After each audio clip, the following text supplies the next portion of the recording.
What is going on, everybody? Pete Simonetti here for NYY News. Guys, this is going to be a topic of conversation for the longest time until we know for sure if Gary Sanchez is going to be back or not. This is going to be a topic of conversation. We know that. It's going to be one of the hottest topics. You guys, I think, already know my opinion. I've made it be known. I've said it. I said what I think, I said what I would do, which is a lot of what this video is about. And I've said what I think they're going to end up doing, which I don't have confidence the Yankees will really make a change at catcher. I got a gut feeling, and hopefully I'm wrong, that Brian Cashman's like, 1 year more, let's go, I'll give him another shot or whatever. And folks, I think that's completely the wrong move. I've already stated my cases on why I believe that. I've also already shot back on the naysayers regarding my opinion on this. They go, the production. What production? What are you talking about? The Yankees don't need to rely on catcher production to be a good team. And that's the thing I think people got to get in their heads. And the guy we are seeing seems like it's either I am not who you guys thought I was thing, or a cry for help. I need to get out of here. Let me go somewhere else that's not as scrutinized, and maybe I will become this really good player. With the National League having a DH open, that'll be a great spot for Gary Sanchez, by the way. A great spot for Gary Sanchez. Maybe, a Brewers would need a bat. Miami would be terrific. I think there's a lot of good spots open out there for Gary Sanchez. But for now, let's talk about the Yankees. I will again go ahead and go over some of my griefs with Gary. You guys have heard them all. Many years ago, it feels like many years ago now, your boy right here, you're looking at him. The guy who broke the story. The guy who broke it down for all of you. The guy who started the conversation about Gary Sanchez being quote-unquote lazy, not coming to camp the way the Yankees asked him to, hitting weight goals and things of that nature. And everybody shit on Pete because, God forbid, you talk about Gary. You better be right, source. Come to find out, Pete Simonetti of NYY News was 100% spot on. A-Rod then followed up after that. He had an ex-Yankee coach. Followed up after that, many in the industry. Followed up after that Gary Sanchez has an issue. Hell, there's even a scouting report the year he was called up that basically questions his heart, that questions his ability to actually become a better defensive catcher. So again, this was never, and I said it in those early videos way back in the day when I broke the story about the Yankees brass not being happy with him. I even said it back then. This is not a knock on Gary Sanchez. This is just, I'm putting out the information that I am told that I know is accurate, and I put it out there.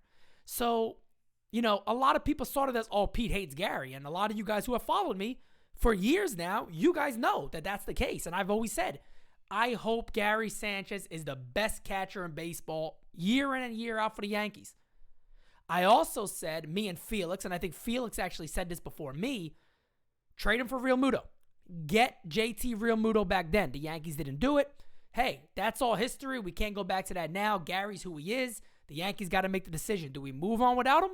Or do we keep him for another year and see what happens? Do we pay him $7 or so million or whatever it's going to cost? Do we decline him and re-sign him for less? Would he accept that? It's interesting. We'll see. He is a non-tender candidate. I think he is. I don't think it goes that route personally, but we will see. I think his value is definitely there to be traded. Is it what it was? No. But I do think for a one-year guy, especially with the DH coming to the National League, the Yankees get some good for him, because if the National League has that DH, you could say, well, look, guys, there's really never been a question about his bat. Now, if you want to talk about batting average, well, I'll throw slugging percentage numbers at you. I'll throw homers for catchers at you. I can throw those things at you. So we're going to have to get something decent that we'd want in return to move him. But, a lot of the things Gary did, Earl from Twitter, shout out to Earl, who had to ruin my morning. I wake up and I see the play against the Mets when Gary Sanchez got the ball about 20 feet ahead and walked away, basically, and pulled away from the bag and allowed him to score. Still to this day, I think that's the worst catching play of all time. I don't think that would ever happen with many other catchers, maybe none. And I almost feel like I could put my hand on fire for that one. I don't think that happens with many people.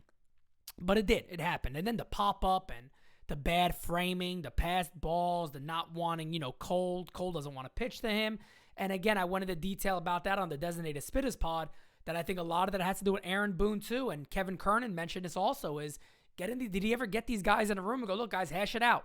But if you guys remember too, A lot of people will get mad, and I said, guys, look, at the end of the day, they don't have a manager with balls. So it's going to be up to Cole. Simple as that. They don't have a manager that goes, Garrett, look, you guys need to work this shit out because I'm telling you to. So figure out what the problem is, work on it together, and move on. They don't have a manager like that. So all year when people argued, I was like, guys, you arguing this shit for no reason. They don't have a manager with balls. It's going to be Garrett Cole's decision. Simple as that. Disagree with it or not, that's the fact. It's Garrett Cole's decision. They don't have a manager who's going to say, nah, that's not happening on my club. They don't have that. So looking forward, two names that are now being talked about among most Yankee fans. Again, I guarantee you, you heard here first. Nobody, and I mean nobody on Twitter, Yankee beat writers or anybody else, was telling you all early last year about Jacob Stallings, as Pete Simonetti was. Nobody was talking about Carson Kelly end of last year into the offseason on roundtables like Pete Simonetti was. But again, not to toot my own horn, even though I'm tooting my own damn horn because I can, and I want it because, I'm in pain. So I want to be, this shit right here. Hi, how you doing? Is annoying. Let me have a little enjoyment, fam, okay? Let me have a little enjoyment. Anyway, let's hope one of these two guys is the Yankee catcher next year, okay? So there's news out of Arizona that the Diamondbacks may move on from Carson Kelly because he's often injured. I think he's never had more than like 314 at-bats. And they got Dalton Varsho, who is an outfielder but also plays catcher. And they think they might turn to Dalton a little more to be their regular catcher. Now, again, Carson Kelly shouldn't be cheap. He won't come cheap, so don't go ahead and say Tyler Wade and Tyler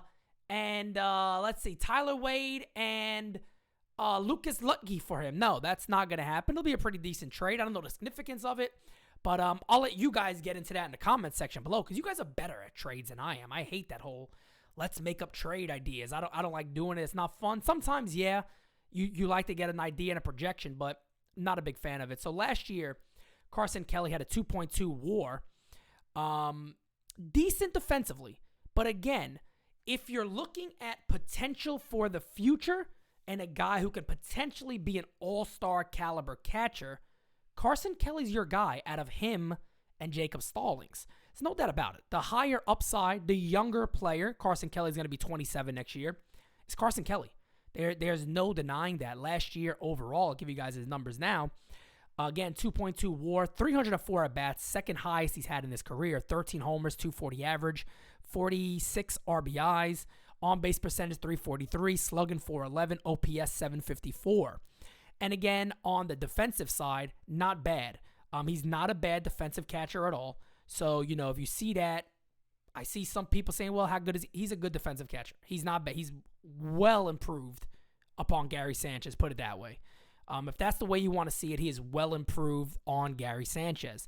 And again, potential-wise, future outlook-wise of talent, this would be your guy. It's going to cost a little more. I don't believe he would be a free agent for a while. I don't have that in front of me. Actually, I do. He will not be, his earliest free agent will be 2025.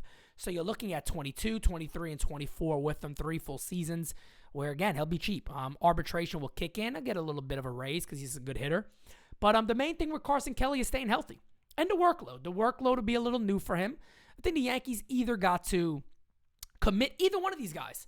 I think they would have to commit with Kyle Higashioka getting some reps, getting a good amount of reps, and giving these guys, not as much playing time as some of us probably would want. I do think these guys need their rest. Neither one of them have had a ton of at-bats, a ton of games underneath them. The most games that Carson Kelly has ever played in is 111, and that was arguably, or not even arguably, that was his best year in the major leagues. 18 homers, 47 RBIs. This was in 2019. That was his best year in the majors, and that is the most games he ever played, most at-bats he's ever had. So that was the best of Carson Kelly a couple of years ago. So the big thing for him is health. If you're looking at potential, this is your guy. Now, over to Jacob Stallings. Stallings on his years, you guys know he is right now a finalist for the Gold Glove Award. Last year, he's the finalist for a Gold Glove Award. He's also won the Fielding Bible Award for the best defensive catcher. So again, with a guy like him, let me get his numbers first, and I'll tell you the difference between the two and why I would favor one over the other, actually, at this moment for the New York Yankees. A 3 WAR last year, 374 at-bats, 8 home runs, 246 average, on-base percentage, 335, slugging, 369, OPS 704. It is his best offensive year in the major leagues. His most games played, 112 in the major leagues. And again, many around baseball believe this is the best defensive catcher in baseball. That is the major, major plus. Now, I'm sure you guys want to hear who I would choose, because you guys know I love both of these guys. I've been talking about them longer than anybody out there and giving you guys the information on both of these fellas. For me, Carson Kelly is the potential guy. He is the guy who may become a really good catcher for years to come.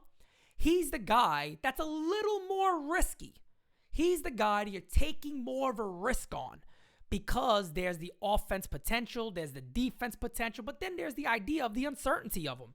We are not 100% sure of who we're getting, but we know this guy could be very good. There's also the potential that he doesn't play many games. Now, guys get over injuries, and catching's a demanding position. We all know that. But you got to think that way looking forward for the Yanks, because the Yankees need to win a World Series under this Garrett Cole contract before they opt out. They got to try to win a World Series where their best guys are young, in their prime, and give them the best shot of winning. In my opinion, just looking. So trust me, if somebody comes to me and goes, Pete, just disclaimer, you got to choose one of these two for the next 4 to 5 years. Carson Kelly, all day Carson Kelly, because potential. If somebody came to me and go, Pete, you get one of these guys for 2022, it's Jacob Stallings.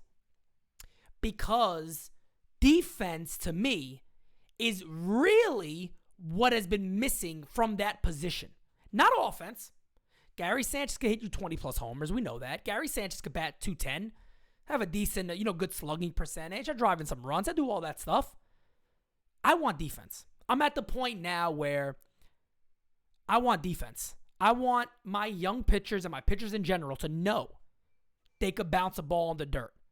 They could have the confidence in bouncing a ball in the dirt. They don't have to be worried about maybe Gary not being able to block this pitch. I want one of the best defensive catchers on this club, period. Don't give me the nonsense about making up Gary's production. That's stupid. That's a poor argument for the New York Yankees. If you're worried about that, may I remind you, you got Aaron Judge, you got Giancarlo Stanton, you got DJ LeMahieu coming back from injury all year. You got Gleyber Torres, who a lot of you feel like, and these are a lot of your words, going to be much better at second base. Yankees also have a hell of a free agent pool opened up. I expect them to get one of these guys. They also got many great trades they can make, a hell of a prospect pool they can move guys around from. I don't think you sit back and look at the Yankee roster and go, look, if we trade Gary, that hurts our offensive production.